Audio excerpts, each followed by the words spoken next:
can't have true belonging and peace, that utopia, unless you're willing to get in the thick of it first. There's really no true utopia without first accepting and addressing the overwhelming or the unmanageable or the dangers of real life. Jesus does not want us hiding away on mountaintops or just sending thoughts and prayers.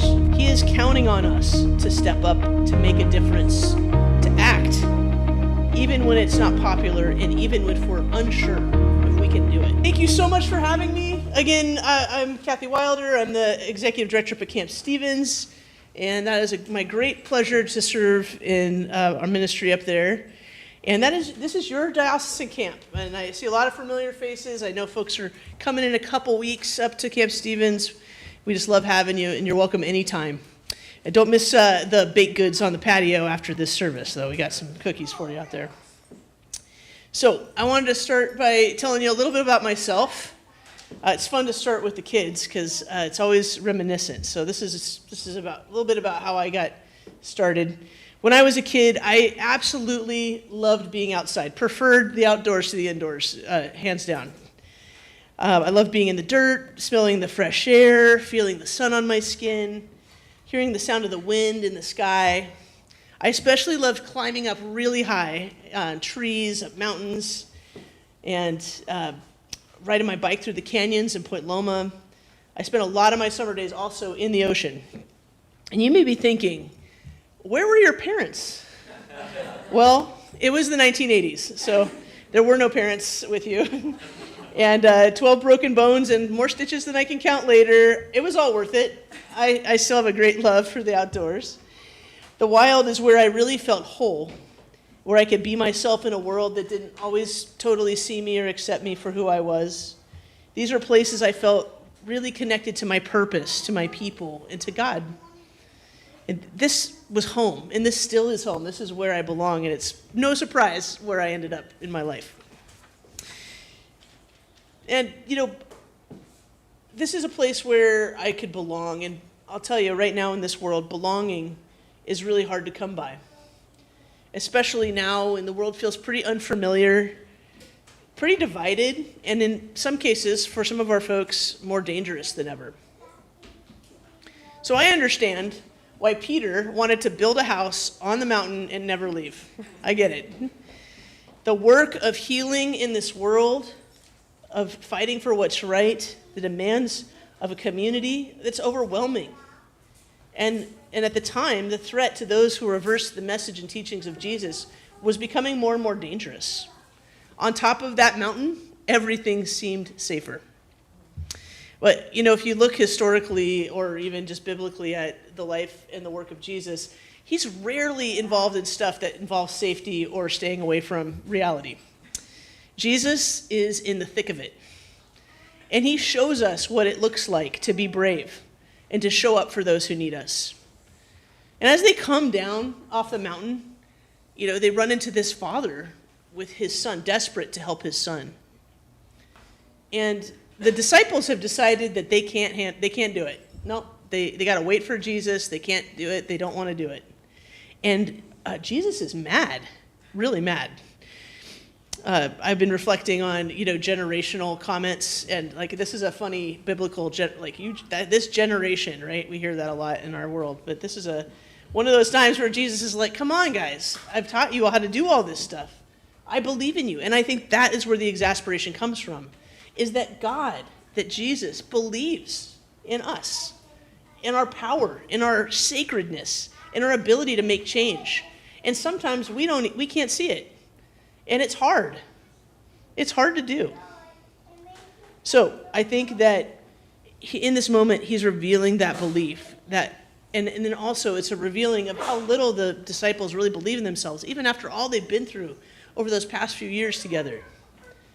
And how quickly they put off that responsibility, rather really digging into the hard work.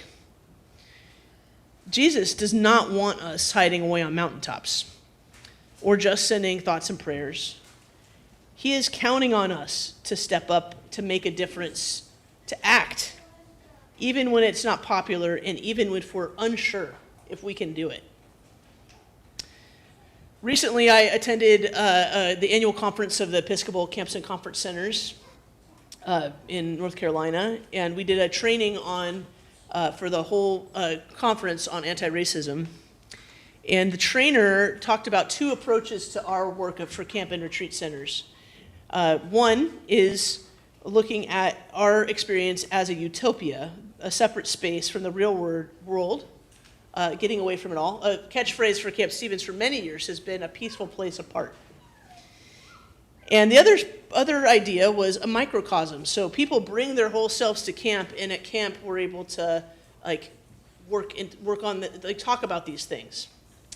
So many of my colleagues gravitated towards the utopia side because, that's a lot of people come to camp to get away from it all, right? Take a break from their regular lives. And then there's other folks that gravitated towards that microcosm side, stating that people bring their whole selves with them wherever they go. They can't leave it behind. But really the overall message was that you can't have true belonging and peace, that utopia, unless you're willing to get in the thick of it first. There's really no true utopia without first accepting and addressing the overwhelming or the unmanageable or the dangers of real life. So, I have so many stories about mountaintops. I can't start to tell you, but I picked one. I hope this one's going to work.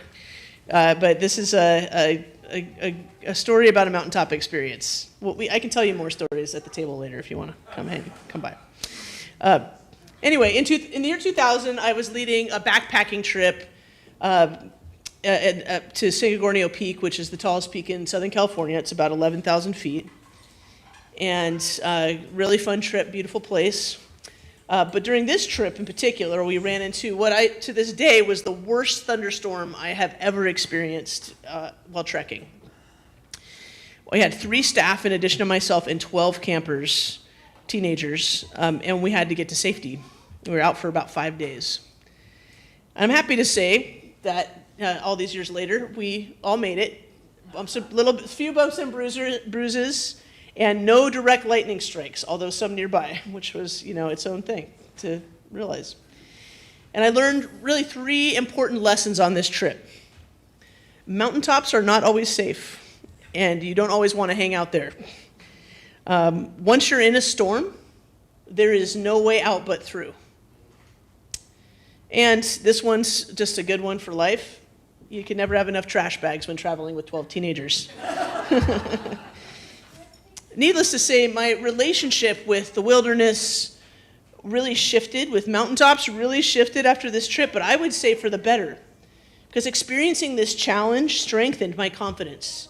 It deepened my relationships with the other people in my group, and it expanded my reverence for the power and the complexity of the wild. I felt like I belonged there more than ever because now I had made it through a storm.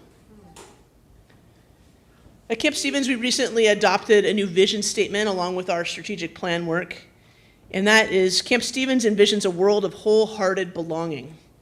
And from what I can tell from my research, that the words wholehearted and belonging haven't kind of been put together very much out on the internet, at least, and in my studies.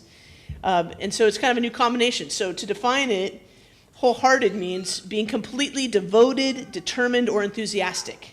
And belonging, which has lots of definitions, but I picked this, means feeling fully seen, accepted, and celebrated.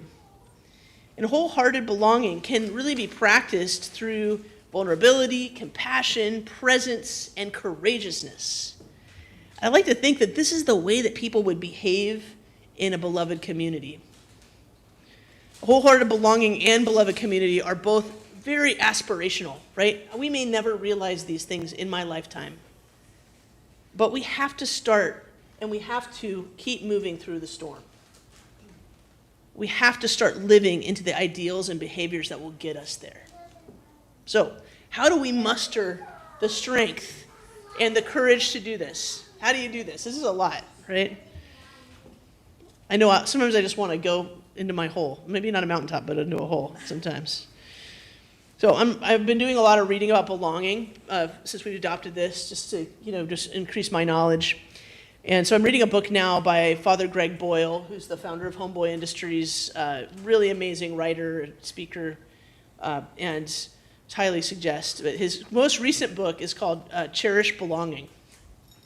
And he creates this image in the book that I just absolutely love. He says, "In the face of our adoring God, we are like fish in the ocean, looking for the ocean." And God is forever screaming at us, "You are in the ocean." And God's love is the ocean, surrounding us, holding us, nourishing us, and strengthening us for whatever comes our way. And all we have to do to access this love is look around, open our gills, suck it in, and we can see the immense, unconditional, expansive, powerful, wildly beautiful love of God. And with this love, we can do anything. And I see this being lived out here at St. Peter's. We're so incredibly lucky to be part of your outreach community. I know we're just a small part of all the great work you're doing. Last night I was here and I was chatting with some folks on the patio who are here for an event. And the guy I was talking to got to St. Peter's through a different group, a different supportive group that was here. I mean, the networking is amazing. And that kind of expansive look at your community, that is the ocean. That is God's love. And I really have this hope. I hope that this is something that the whole Episcopal Church can do, all of us that are part of this movement.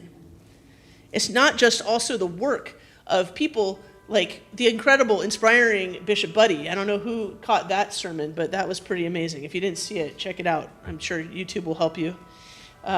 Or Mother Page, who's running this place with a lot of support, but also, a lot of times that's the impression, right? But it's us. This is all of our work together.